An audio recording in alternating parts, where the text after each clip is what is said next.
Hello and welcome to this program. I am Gabriela Patram. Today we're going to be chatting with the CEO for the Guyana Office for Investment, Go Invest, Mr. Owen Verwey. Mr. Verwey, thank you very much for joining us on this program. Thank you. For the year 2017, the Office for Go Invest for Investment, Go Invest, will be targeting $139.8 billion in investment, which is quite a huge number. So I'm sure that you have your work set out for you in this profile. But bringing the first quarter of 2017 into perspective in terms of targeting this amount for this year, your thoughts? Thank you very much for that, and thanks for the opportunity to explain those numbers and what GoInvest has been doing for the past 9 months that I've been here. Let me just start by giving a 1 minute review of 2016. 2016 activities were largely focused on process changing and improving the profile of the organization and the capacity of staff in their abilities to do more of what is necessary for the office and the new ways of which the government would like to work. Those included more due diligence on applications, mainly to look at the validity, the viability and prospects of those applications, and the net economic benefit to the economy of those applications. So we work largely with the Guyana Revenue Authority and the Ministry of Finance to streamline a lot of those changes and ensuring that there is some benefit to the economy. And lastly, a little bit of monitoring, not as much as we would like to do, but looking back at those investment agreements that were completed in the last 5 years to ensure that the promises were delivered or in some way being delivered, but more importantly, understanding what were the challenges behind those projects not being fully implemented, whether they're real, and understanding how we can assist with those challenges. So that's a bit of a brief review on 2016. The number you quoted there, I think I'd like to put context into it. That's the total amount of promised investments that we're forecasting. As you know, an investment project doesn't happen overnight and all the funds get spent in that period of time. Some of those projects take, on average 3 years or more than 3 years to be completed. So that total number you're looking at there is a commitment of projects that we expect to see coming in here, and it's based on what we've seen in the profile for the last year or the last 2 years. The focus is on that number, and we think it's an achievable number. And I'd just like to recap. It doesn't mean all of that spending will be done in the specific year. It could take up to 3 years for some of that to happen. Similarly with the jobs that are quoted in there.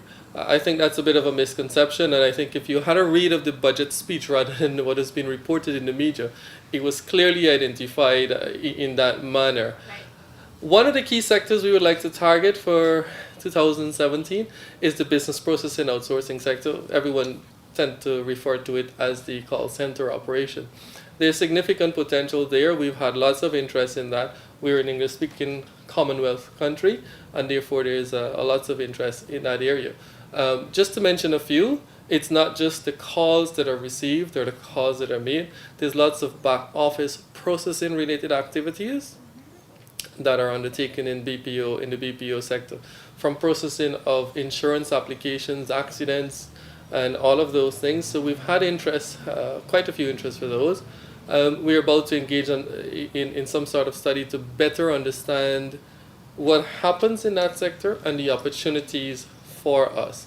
We will be partaking for the first time with a booth at one of the major expos that are primarily focused on the business process outsourcing center, business process outsourcing business this year. So that's one of the primary areas. The other is agriculture. From both the farming activities right through the value chain in that sector. We've had significant interest from the Brazilians. We've had significant interest from many other Guyanese and others who operate in the agricultural sector. And we would like to continue that specific area of focus. As you know, we're a very significant we have very significant land mass that is underutilized or unutilized in many cases too. So we would like to put some focus on that. Tourism is another area, especially the nature tourism.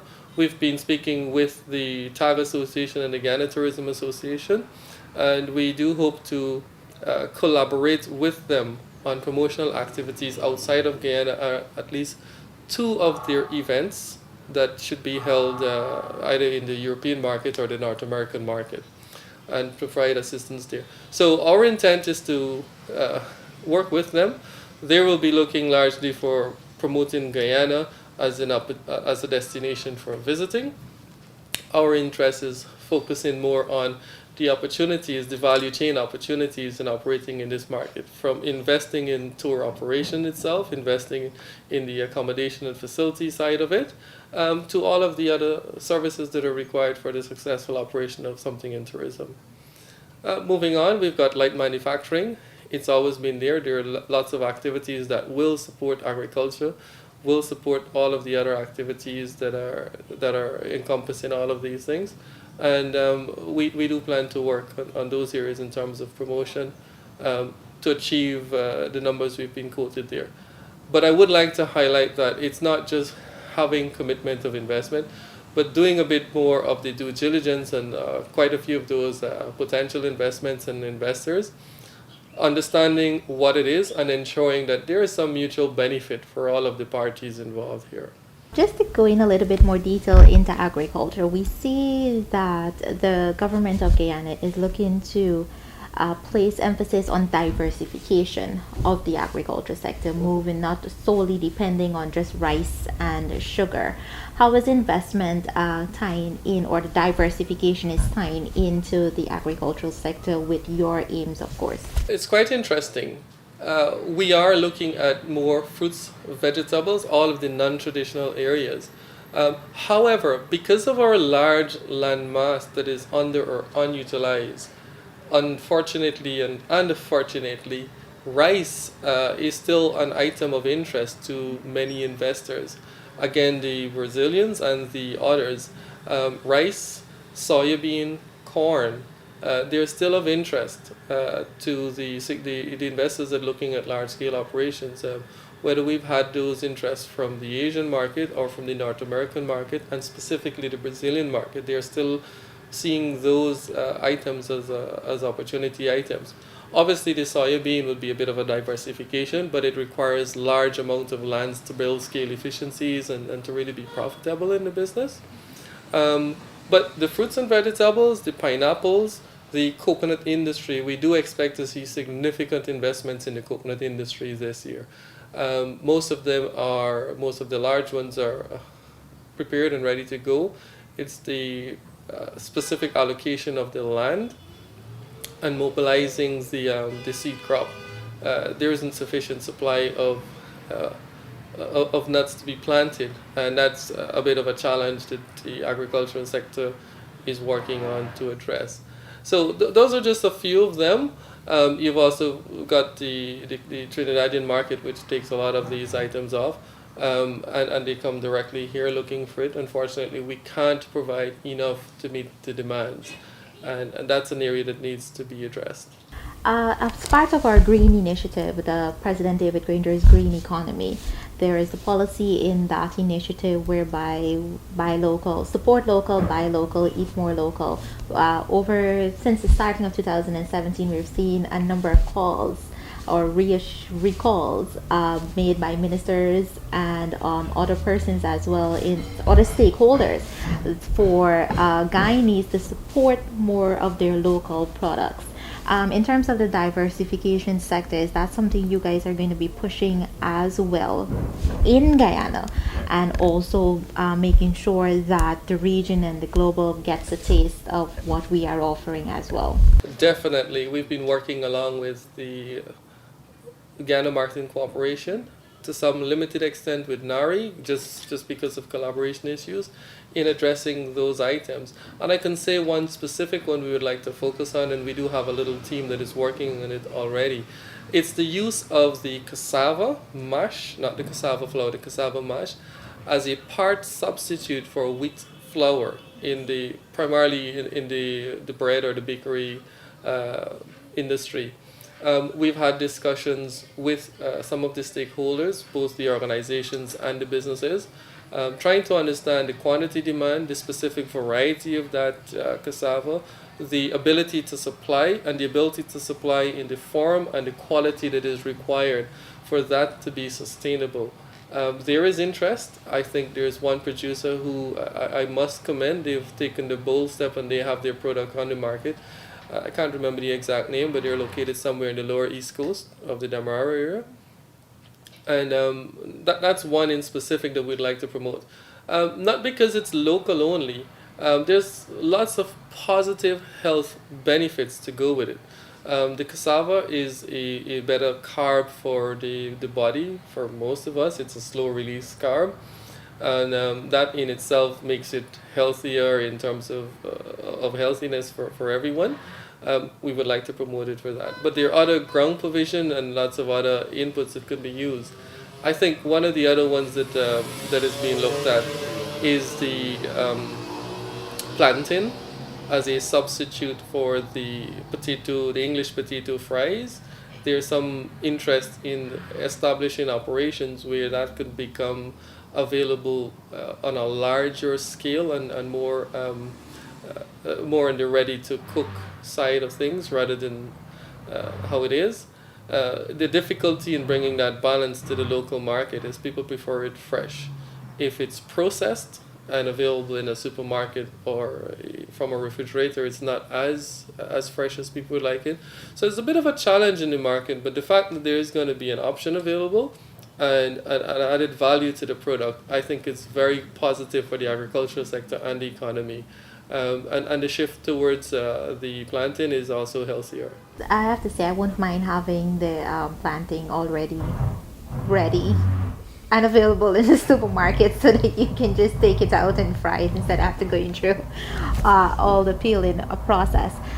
In the tourism sector, just to touch a little bit more on that, we've seen over the last year, I mean, our recent in November, we had our tourism month activities. And to quote the head of the GTA, Mr. Indranath Harold Singh, he said it was one of the best tourism months in years that they have had, in keeping with our 50th Golden Jubilee celebrations and so on. What are some of the investments that you're looking to target in this tourism sector? For the tourism sector, we would like to collaborate, or we are working with collaboration with TAG and GTA in attracting investments and working there. I think the difference is TAG and the others are focused largely on attracting visitors to the market. Our focus is a bit slightly different. We're looking for investment in the industry, both the operators and all of the activities along that value chain, from the food industry, the transportation industry, the accommodation side of things. If you kind of understand it, those are the big things that are required for the numbers to come with it. Even the airlift capacity and how that is sorted out. Those are the areas we would like to target in the tourism sector. What are some of your challenges right now in terms of investments? There are many challenges.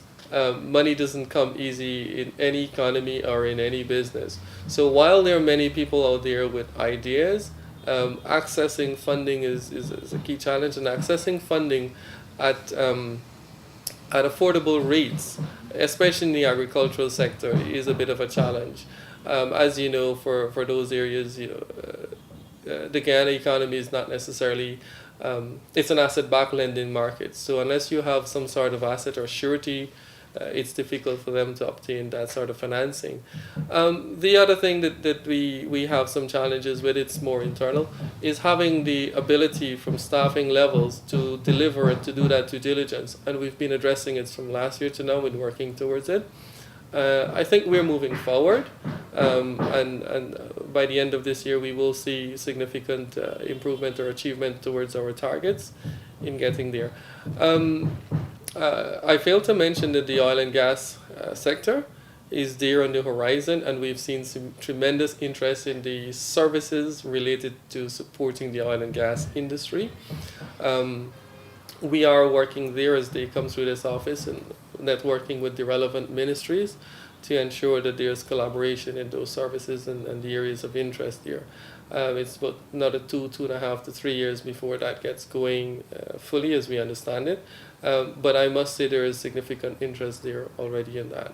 if we can just shed some more light on perspective. Mhm.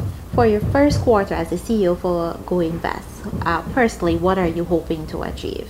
The key area we hope to achieve is to see at least one more BPO operator making a decision to this market, or an existing business process outsourcing operator making out a significant investment in this market.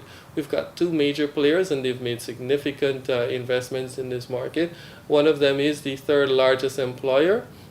We support them and we are working in strong collaboration with them to ensure we see some improvement in that area. The second one is in the agricultural sector, whether it's coconut or whether it's rice. We expect to see a major commitment to investing in one of the non-traditional areas, especially if it's coconut or something of the sort. We are already a significant producer in the market, and we would like to take a leap forward to be an extremely significant producer and increase our share of the market in the Caribbean and in the region. Well, in concluding, you have your work set out for you and you have your visions and your objectives for the first quarter of 2017. The Office for Go Investment falls under the Ministry of Business, and we would have recently heard Minister of Business Dominique Gaskin saying Guyana is ready for business. And I'm sure as the CEO you will lend support to that statement as well. Definitely, Guyana is open for business and Guyana is ready for business. We've had lots of interest. We are going to be a bit more active in the international market, promoting the opportunities in Guyana and ensuring that we attract the right type of investments for Guyana. Well, Mr. Berry, thank you very much for joining us on this program. And to your viewers, thank you very much for joining us. I'm Gabriella Patram. Goodbye.